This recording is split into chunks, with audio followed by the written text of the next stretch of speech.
From the studios of Boise State Public Radio News, I'm Samantha Wright, filling in for Jim Goddard. It's Idaho Matters. In today's world, cameras have become commonplace.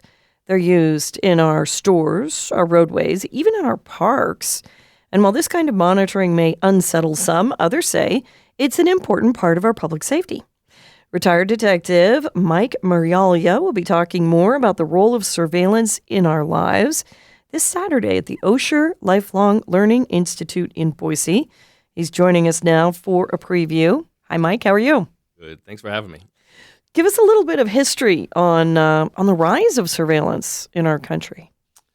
So it's something that, with the challenge of law enforcement, trying to keep people safe and trying to also keep up with technology and do more with less, we've come to rely more and more on technology. Really briefly, it's a long history, but back in the 70s, you started seeing, in response to some terrorist incidents in Europe, they started putting up street cameras and then also moving towards other ways of using those cameras to help protect the general population. So when it comes to monitoring devices, I think most people are aware they're being watched by cameras, maybe in public spaces. But what other kinds of technologies are out there today? So that's really, I think the main area with regards to technology. Again, there's so many aspects to it. There's, places in social media where we know that corporations are monitoring our every move and selling it to somebody. There's, the type of work that undercover officers and detectives do when we have a court order to do monitoring on a criminal organization.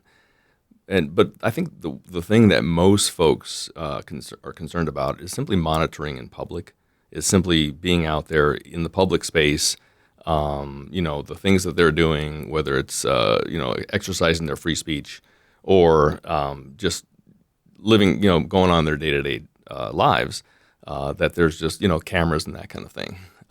And it is a balance for us, from the law enforcement world.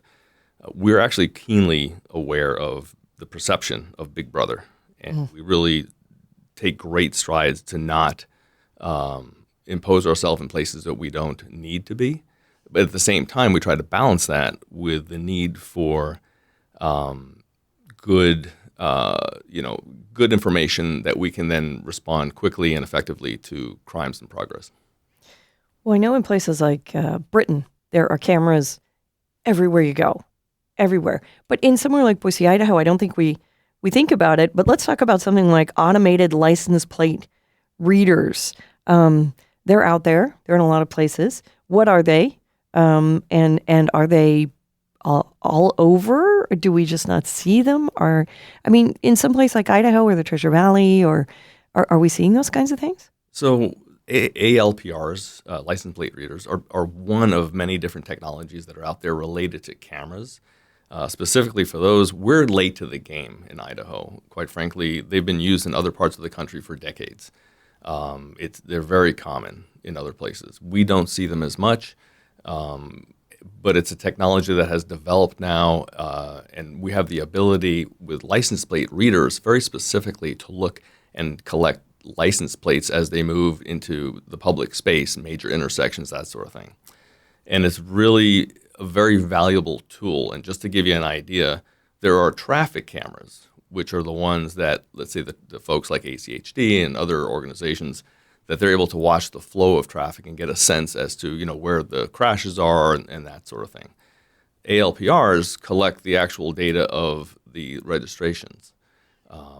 But yet, although they don't go further and run them just haphazardly against other people. They simply collect it and only look at it, how it relates to a hot list of like a stolen vehicle, a suspect in a crime, and those sorts of things. And also amber and silver alerts, missing persons, those sorts of things. So that's where they'll be compared to those lists, but not otherwise explored.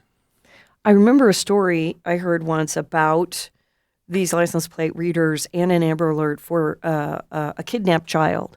And they were actually able to find the child using the license plate readers by tracking down the car because they knew what the car was.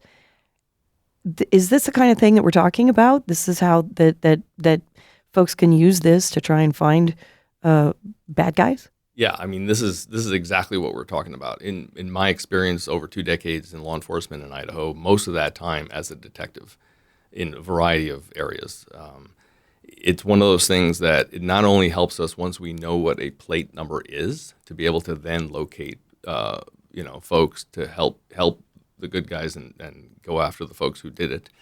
But also it helps us develop who those people are, because when you have the ability, when someone robs a bank and then they drive away through an intersection, we have some vague descriptions. Generally, it was a car, it might have been a van, whatever, but we don't have a license plate. That is so rare that when I ask someone what was the plate, that they actually remember what the plate is. Sure. So there's a long process of figuring that out through other means.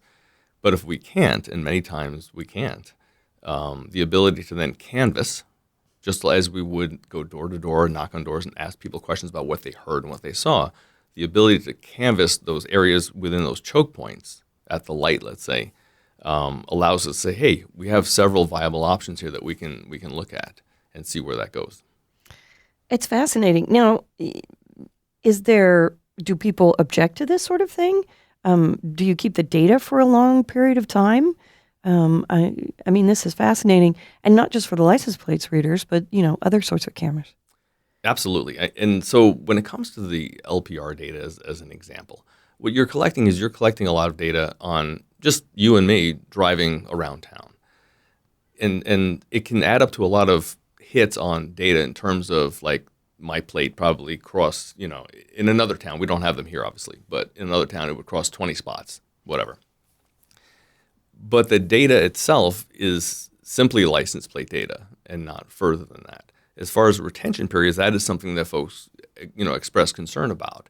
And that's one of the areas that for law enforcement, we understand that there's a reasonable amount of time to retain the data, but then we're going to want to delete the data as well. But the specifics of that is a conversation that needs to be had with the public. It needs to be had with the agencies. And it also needs to be had specifically with the individuals who are going to be doing the work, because I might have a lot of resources here in Boise, Idaho, to be able to do certain things within a certain period of time. Although I can tell you I've had cases up through and including homicides and no body homicides where it's taken me months to figure things out that an LPR could have given me in a day. And so those are huge things. But on the resource side, for a small department, it's even more difficult for them to do so. And then so that time frame to be able to actually physically get to review that data, especially on a whodunit crime, might need to be longer. And so it really needs to be a discussion. So as we wrap up, you mentioned Big Brother. How do you balance the information that you're gathering to try and fight crime while avoiding that perception or belief that Big Brother is watching? That's a balance. It's got to be a delicate balance. It always is, and we live in that balance. As law enforcement, we're always in that balance. We rely on our policies, our procedures, our rules, the fact that we're there when we have a lawful reason. When we review data, we do it for a lawful reason, not just for any reason. And we have accountability measures. And there are elaborate accountability measures through the data systems that we are connected to, such as CGIS and those things the FBI runs, and different criminal databases. And those are in place so that, if you do it wrong, you can be caught, if that kind of thing. And so that really is what kind of keeps the guardrails in. And then the other part is basically transparency and kind of having that conversation with the public. I think that's how we do it. I think we don't shy away from having conversations. We don't shy away from talking about those things. Okay, we have barely scratched the surface.